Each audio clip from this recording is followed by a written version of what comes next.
সম্প্রতি United states of America, তার সঙ্গে কানাডা এবং মেক্সিকো, এই তিনটি দেশ মিলে হোস্ট করেছে ফিফা ওয়ার্ল্ড কাপ 2026। কিন্তু এই ফুটবল বিশ্বকাপ থেকে আমাদের দেশীয় ফুটবল অর্থাৎ ভারতীয় ফুটবল এই মুহূর্তে বহু বহু বহু দূরে দাঁড়িয়ে রয়েছে।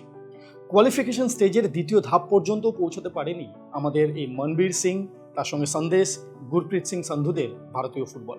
তাই এই দেশেরই ফুটবল প্রেমীদের একটা বড় অংশ আজও প্রতি মরশুমের মতো একটি আশা নিয়েই ফুটবল দেখে, অর্থাৎ বিশ্বকাপ দেখে, যে হয়তো কোনো একদিন ভারতীয় ফুটবলও এই বিশ্বকাপে অংশগ্রহণ করবে। তাই তারা প্রতি মরশুমের মতো এবারও মেসি, রোনাল্ডো বা সেই জনপ্রিয় দেশগুলি অর্থাৎ Brazil, Argentina, Portugal, France, Spain, Norway, England এই দেশগুলিকে সমর্থন করে তারা গোটা বিশ্বকাপের মরশুম কাটিয়ে দেন। কিন্তু যখনই এই মরশুম শুরু হয় তখনই সেই পুরনো আক্ষেপ এই ফুটবল প্রেমীদের মনে আসে, কবে আদৌ ভারতীয় ফুটবল ফিফা ওয়ার্ল্ড কাপে অংশগ্রহণ করবে বা আদৌ কোনোদিন করতে পারবে কিনা। নমস্কার, আমি মনীষ, আপনারা দেখছেন সিভিএনএন চ্যানেলে স্মার্ট সল্টলেক, সবার জন্য সবসময়। আমার কথা শুনে ইতিমধ্যে বুঝতে পারছেন আমাদের আজকের বিষয়। একদমই তাই, আমরা আজকে কথা বলবো ফুটবল বিশ্বকাপ নিয়ে আমাদের এই পর্বে। সঙ্গে থাকুন।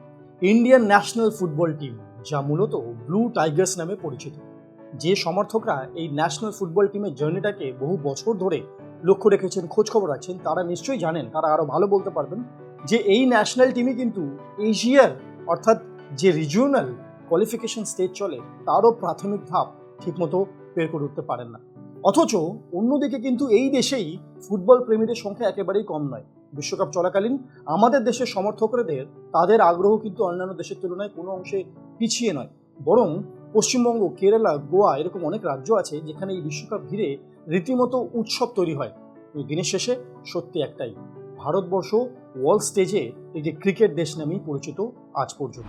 শুধু ভারতবর্ষ নয়, বিশ্বের দ্বিতীয় জনবহুল দেশ চীনও বিশ্বকাপে জায়গা করতে পারেনি। তবে এই দুই বড় বাজারের গুরুত্ব ফিফা ভালোভাবেই বোঝে। তাই সম্প্রতি ভারতে বড় ধরনের মিডিয়া স্বত্ব বিক্রির জন্য বিশেষ দলও পাঠিয়েছে। তাহলে কি ভারতের জন্য বিশ্বকাপ খেলা সবসময় দূরের স্বপ্ন হয়ে থাকবে? ভারতের প্রাক্তন অধিনায়ক বাইচুং ভুটিয়া মনে করেন যে এটা অসম্ভব নয়, তবে একদম সহজও নয়। এশিয়ার দলগুলির জন্য এখন বিশ্বকাপে জায়গা আরও বেড়েছে। আগে যেখানে কম ছিল, এখন 48 দলের ফরম্যাটে এশিয়া থেকে প্রায় 8টি দল খেলার সুযোগ পাচ্ছে। উজবেকিস্তান, জর্ডানের মতো দলও এখন বিশ্বকাপে জায়গা করে নিচ্ছে।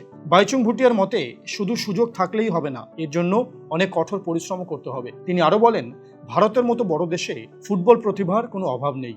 ভারতে ফুটবলের জন্য কোনো দীর্ঘমেয়াদী পরিকল্পনা নেই সিরিয়াসনেস, কিন্তু তৃণমূল স্তরের কর্মসূচিও নেই। অথচ এটি বিশ্বের সবচেয়ে জনপ্রিয় দলগত খেলা, তাই ফল পেতে এখনও অনেক সময় লাগবে। 1970 সালের এশিয়ান গেমসে যেবার ভারত ব্রোঞ্জ পদকটি জেতে, সেইবার সেই দলে ছিলেন ফুটবলার শ্যাম থাপা, যিনি গোল করে দেশকে জিতিয়েছিলেন।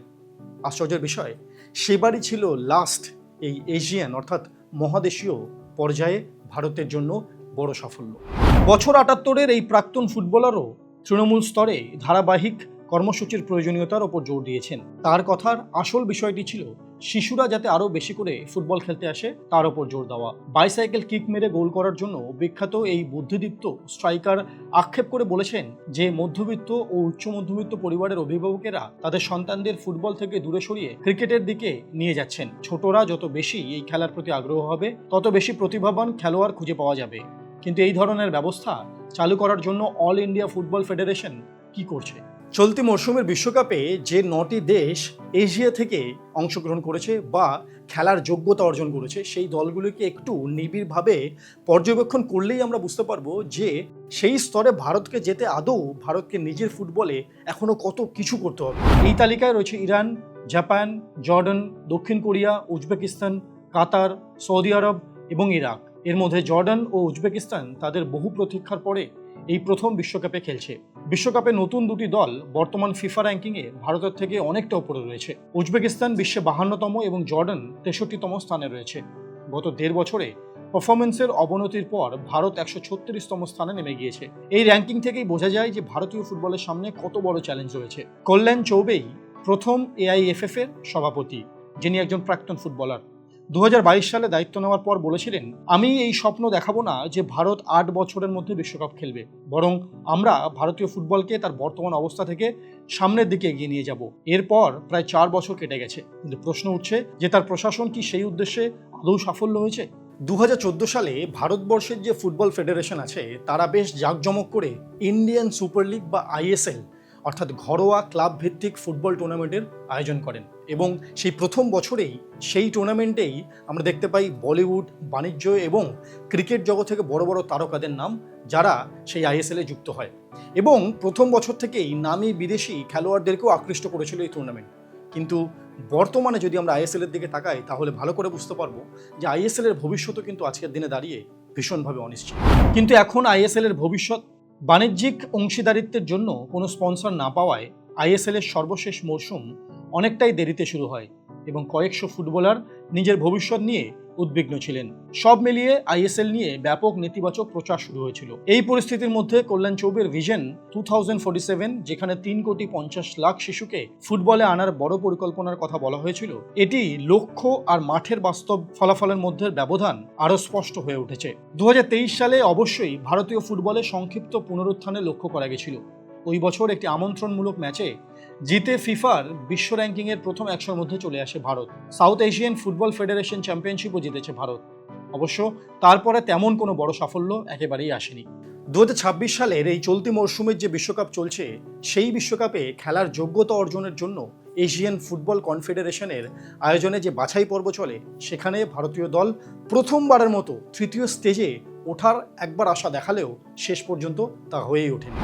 এমনকি আগামী বছরের এএফসি এশিয়ান কাপে অংশগ্রহণ করার জন্য যোগ্যতা অর্জন করতেও ব্যর্থ হয়েছে ভারত। এশিয়ান কাপে খেলার সুযোগ পাওয়াটাই এখন প্রাথমিক অগ্রাধিকার, যে টুর্নামেন্টে এশিয়া 24টা শীর্ষ দল অংশ নেয়। প্রাক্তন অধিনায়ক সুনীল ছেত্রী কয়েক বছর আগেই বলেছিলেন লক্ষ্য হতে হবে বাস্তবসম্মত। তার মতে আগে ধারাবাহিকভাবে এশিয়ান কাপে জায়গা করতে হবে, শক্তিশালী দলের সঙ্গে খেলার অভিজ্ঞতা অর্জন করতে হবে। যখন ভারত এশিয়ার শীর্ষ 15-20 দলের মধ্যে স্থায়ীভাবে জায়গা করে নিতে পারবে তখনই একমাত্র বিশ্বকাপের লক্ষ্য বড় করে ভাবা সম্ভব। বর্তমান পরিস্থিতি এখন হতাশাজনক, তবে এআইএফএফ নেতৃত্ব একটি নীতিগত পরিবর্তনের জন্য চাপ দিচ্ছে, যেখানে বিদেশে জন্ম নেওয়া ভারতীয় বংশোদ্ভূত ওসিআই কার্ডধারী খেলোয়াড়দের ভারতের হয়ে খেলার সুযোগ দেওয়া হবে। বর্তমানে ভারতীয় বংশোদ্ভূত হলেও বিদেশি পাসপোর্টধারী খেলোয়াড়দের খেলতে হলে নিজ দেশের নাগরিকত্ব ত্যাগ করতে হয়। অস্ট্রেলিয়ায় জন্ম নেওয়া রায়ান উইলিয়ামসন্স এই নিয়ম মেনে ভারতের হয়ে খেলছেন এবং শুরুতেই ভালো পারফরমেন্সও দেখিয়েছেন। যদি এই নীতির পরিবর্তন হয় তাহলে তা বড় পরিবর্তন আনতে পারে। এই বিশ্বকাপেই ভারতীয় বংশোদ্ভূত 4 জন খেলোয়াড় অন্য দেশের হয়ে খেলছেন। তারা হলেন কাতারের তহসিন মোহাম্মদ, অস্ট্রেলিয়ার নিসান ভেলুপিল্লে, নিউজিল্যান্ডের সারপ্রীত সিং এবং কঙ্গোর স্যামুয়েল মাউতুসামি। এবং এই এত সবকিছুর পরেও প্রতি বছরের মতো এবারও কিন্তু আমরা বহু দূর থেকে হলেও টিভির সামনে বসে আমাদের সেই প্রিয় ফুটবলারদের অর্থাৎ মেসি, রোনাল্ডো, নেইমার, এমবাপেদের ফুটবল খেলা উপভোগ করছি। এবং যখন আমরা ফুটবল খেলা দেখছি তখন আমরা এটা দেখে অবাকও হচ্ছি যে কেপ ভার্ডের মতন এত ক্ষুদ্র একটি দেশ, একটি আইল্যান্ডে অবস্থিত একটি দেশ, যেখানের অর্থনীতি কিন্তু আমাদের দেশের তুলনায় অনেক দুর্বল, তারা কত সুন্দর ফুটবলের বিশ্ব মঞ্চে নিজেদের জায়গা করে নিয়েছে, একটি ছাপ ফেলে গেছে। এবং আমরা এটাও দেখছি যে কুরুসাওয়ের মতো একটি ছোট দেশ, যেখানে জনসংখ্যাও অনেক কম ভারতের তুলনায়, তারা কত সুন্দর এবারের বিশ্বকাপে অংশগ্রহণ করেছে। যখন দেখি আমরা তখন কিন্তু সেই ফুটবল প্রেমীদের মনে আবারও সেই প্রশ্ন জাগে, আক্ষেপ আসে এবং আমরা প্রশ্ন করতে চাই যে আদৌ কবে, যদি কুরুসাওয়ে পারে এইভাবে বিশ্বকাপে অংশগ্রহণ করতে, তাহলে ভারতবর্ষ কেন পারছেন? আদৌ কবে ভারতবর্ষ বিশ্বকাপ খেলার যোগ্যতা অর্জন করতে পারবে? আমাদের আজকের পর্ব আমরা এখানেই শেষ করছি। আশা করি এই পর্ব আপনাদের ভালো লেগেছে। এই চলতি বিশ্বকাপ বা আজকে যা নিয়ে আমাদের কথা হলো, এই সমস্ত কিছু সম্পর্কে যদি আপনাদের কোনো বক্তব্য থাকে, আপনাদের মতামত অবশ্যই আমাদেরকে কমেন্ট বক্সে জানান। এবং এইভাবেই দেখতে থাকুন সিভিএন চ্যানেলে স্মার্ট শটলেক, সবার জন্য সব সময়। নমস্কার।